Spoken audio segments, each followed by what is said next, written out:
Welcome to The Pillars, the podcast of the 363rd ISR Wing of the United States Air Force. I'm Chaplain Jim Bridgham. And I'm Dr. Jerry Walker. And I'm Sergeant Ackerberg. And we're joined also by Lady the Therapy Dog, so you'll hear her in the background. On each episode of The Pillars, we find a brief resilience topic so you can practically fix any potential roadblocks you encounter and finish a better wingman, airman, and leader. And today we just finished an interview with Lady here at Public Affairs, so if you hear her in the background panting, she is our therapy dog. We do bring her around for visitations, at least on the Langley campus, and we try to bring her wherever we can. But today's topic is actually not about Lady, it's about leadership. And I know we've talked about this before, and you've probably seen us talk about this in a handful of 5 Minutes to Thrive.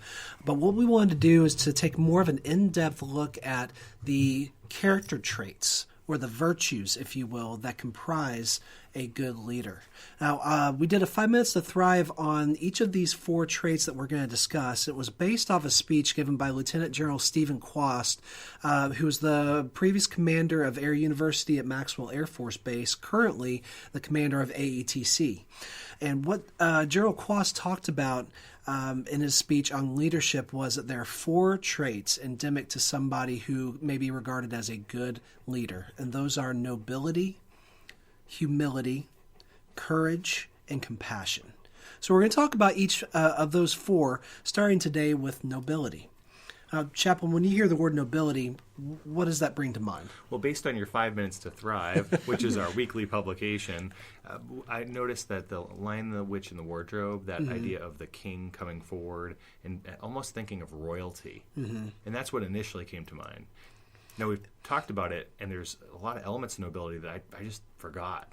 Sure. So I think General Quast chose that word because it conjures those images to mind. And when we think about a monarch, a patriarch or a matriarch, somebody who has dominion over a large group of people, we think about somebody who needs to be a lot of different things. So just, moral, has a lot of virtues, somebody who we would look up to and respect.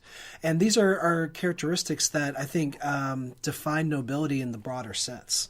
But it's difficult to be a noble, if you will. We have the phrase, heavy is the head that wears the crown. And the reason for that is that we call upon our rulers and the people who are in those types of monarchy-laden positions to make very difficult decisions. Because they're having to weigh the pros and cons, the good and the bad of these different decisions and how it affects those people over whom they do have responsibility. And sometimes they're having to make decisions that could negatively impact some or all those people because of, let's say, the greater good or because of the long-term perspective. And so that's where being a noble leader requires us to really look into ourselves and define what it is that's important and how we're going to take that goodness in which we believe and actually produce something that may not necessarily be popular with the folks whom we're leading. In the military, we try to instill as our three core values, but those sometimes aren't ones we choose for ourselves. We try to adopt them because we've joined this family. But when we really think about our values, it's really what helps you guide your day-to-day life. You know, when you see a $5 bill on the ground that just fell out of somebody's pocket, you know, what is your first instinct? Do you think that's mine because he dropped it? Do you think give the $5 back to the person, right? Do you just leave it, right? And so something like that can really help you figure out what are your values. It's really just what helps you make the choices in our day to get us where we want to go in the big scheme of our life. Well, and it isn't just identifying your core values and living them, but communicating them, which I think is part of the nobility piece, because we want someone to be authentic, but they want to say, well, the reason I'm doing this is because I'm putting service before self. They're showing the link to the value, because some of those harder decisions that might advance the organization could negatively impact for the short term the people in the organization. But if they understand where they're going, you know, some great examples, the Battle of the Bulge in World War II, it was tough on the soldiers. They're going through the winter, they're losing food, losing ammunition, and yet the leader in that point is communicating General Patton, saying, this is why we're doing this, this is what we need to do, it's part of our values. And those kind of things help people make it through difficult times. Again, linking the action to the value and saying it out loud, but also living it. You guys make a great point. And Sergeant Ackerberg, I like how you brought up the Air Force core values, because I think those three, service before self, excellent all we do, and integrity first, those three really define nobility. Because if we're acting in accordance with those Air Force core values, then we are being noble. And I think it's a good guide. Certainly the Air Force believes it's a good guide, but it may be necessary and not necessarily sufficient. So we need to look also at those things that are important to us and make sure that we're living according to those things, Chaplain, like you were saying. Letting our virtues become actions. I know I brought this up before we started recording with you guys, but have you ever been in a situation where somebody was introducing themselves, maybe a new commander, a new first sergeant, superintendent, and they self-described as a servant leader? Yes. Yes. Okay. I've heard it, for as long as I can remember.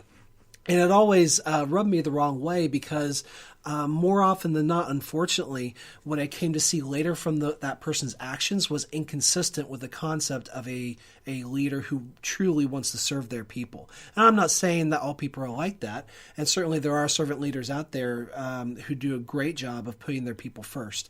But what's more important is when you communicate those virtues, that you're actually acting in accordance with them on a consistent basis.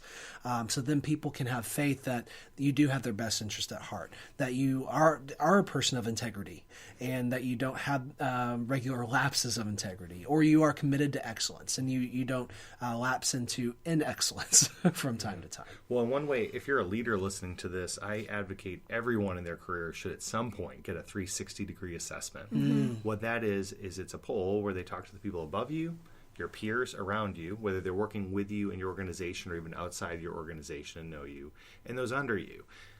It's not for someone very early in their career, but eventually when you do it, I think most people are shocked. I've done it multiple times, and I'm continually shocked, because we all have this lens we see our lives through. Sure. And we tend to judge other people by their actions, but we tend to judge us by our intentions. We're more forgiving with ourselves. We are so much more forgiving. Yeah. It's a common attribution bias in psychology. We explain our faults and misgivings with situational type of things. I was running late that day, or I didn't get enough sleep.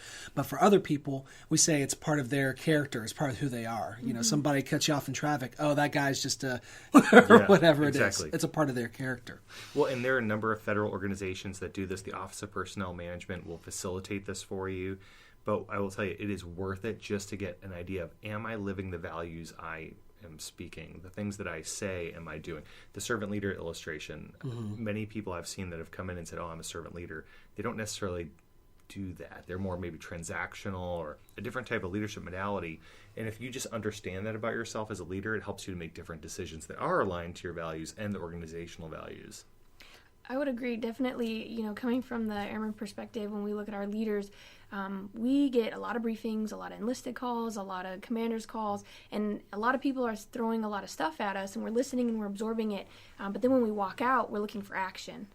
So if a commander's saying, like, we're going to improve work hours, or we're going to improve conditions, or we're going to decrease the mission, or we're going to, like my favorite one when I was an airman, we're going to do less with less. Not more with less, because they said that, but then they came back and said less with less. And so we all went back to the work session like, yes, okay, what are we going to push off? And then it was kind of like waiting, and then it got kind of frustrating, because you're still feeling like nothing is moving. And there probably was stuff moving, just at our level, we didn't have that communication or that feedback that there are making changes and things are moving in that direction. And that brings up another good component of nobility as a leadership style, and that's how you speak with your people. Mm-hmm. That's the kind of feedback that you give them. And I think it's important to have a good relationship with your folks, to the extent possible. Try to give them timely and accurate feedback. But this is probably one of the most difficult things, especially for new leaders. And I know especially for me, was to give somebody negative feedback. Mm-hmm. And here we are in a new EPR system where we've done away with the firewall fives. Everybody's great, and now we have to rank order them. So let's say if you're an NCO out there with 6 troops under you, how are you going to have that conversation with your 4 of 6, or your 5 of 6, or your 6 of 6? Are you going to tell them that they're meeting your expectations and just glaze over the fact that you're not recommending that they get that higher strat? Or are you going to actually tell them where they stand and why, and then empower them on how they can improve their rating. I would say that's probably one of the more difficult ways to lead, and it's I think a situation that a lot of us are afraid to even approach. But a noble leader will find a way to have that conversation and will let the other person leave that conversation feeling like they're motivated to achieve that higher level. Yeah, because in our current system, your 4 or 5 of 6 might be an amazing performer. Absolutely. And they need to leave charged up to keep fighting and doing the best in the mission while acknowledging the truth of the situation and where they fall. And most people, if you're a noble leader, you can communicate that well. Again, making those values-based statements. So you're not talking about the person necessarily. You're talking about the actions and how it aligns to the values and compared to the other folks. It's that values-based discussion. And they're a lot more open to feedback when it's around values and it's not around just work. It said, well, this is how I saw it, putting service before self or excellence. How do you, and asking the questions of saying, well, let's say in this product you produce, this intelligence product, how much excellence did you put into it? Did you hit the standard? Did you go above? Are you just making the donuts? What did you do with it? And having conversations around that value. Well, I think really when we're asking airmen to be that whole airman concept, you really have to, get into the weeds of all areas of their life. The EPR is just a guideline, a setup of the basic questions we should be asking, especially the feedback forms, basic questions we should be asking. But we need to dive in and really figure out what makes them tick, and then if you really want them to join you, like as the leader, you got to give them why. Why should they join? And so Simon Sinek has a great TED Talk, which is The Power of Why. And he talks and explains exactly why companies are so successful. Because it's not always the product they produce. Their products are great, but we don't buy their products because we like maybe just the product. We buy it because we buy into the value of the company that's producing it. And he says it in a little bit better way than me. But yeah, the example he gave was Apple. Yes. Everybody knows Apple started out selling computers, and it what was it, 2004, 2005, somewhere along the lines, they broke into the phone business. And so here's a computer company largely known for their iMacs, their crazy funky looking all-in-one monitors, that was breaking into a completely new industry. But it took off, and that was not because of the product necessarily that they were selling. In fact, there are a lot of other products already on the market at the time, believe it or not, that could perform some similar functions, but it was because of the messaging. It was the why of what they did, not what they did in particular. And this is a critical component of feedback, especially if you're going to be a noble leader, is giving your folks the why of what they do, helping them understand the bigger picture. And if you as a leader don't understand the bigger picture, then you have some homework to do. And then how can you understand the work that you're doing and that your airmen, the people working for you, are doing, how that fits into the bigger picture? And the reason why that's important is because we all want to feel like we have an impact. We want to know what the impact of our work is. Whether that's big or little, we want to know that what we do makes a difference, that it matters. And people get burnt out on their job when they feel like what they do doesn't matter. So if we as leaders can communicate from that top level down to our folks that the things that they're doing at the tactical level build into things that are happening at the strategic level, at the operational level, they're going to feel like what they're doing is making a difference. And they're going to be more motivated to produce a high level product and to keep coming back to work and working hard for you day in and day out. I think that's a great way to end. Any other comments? And we do appreciate what you do. For those listening, we understand what you're the work you produce and the difficulty of it and the hours, but we very much appreciate it. But right now, I want to thank you for listening to The Pillars, the podcast of the 363rd ISR Wing of the United States Air Force. I'm Chaplain Jim Bridgham. And I'm Dr. Jerry Walker. And I'm Sergeant Ackerberg. And Lady the Therapy Dog. Until next time, if you need us, reach out to us on the global address list. Finally, thank you for what you do for our nation. Have a great day.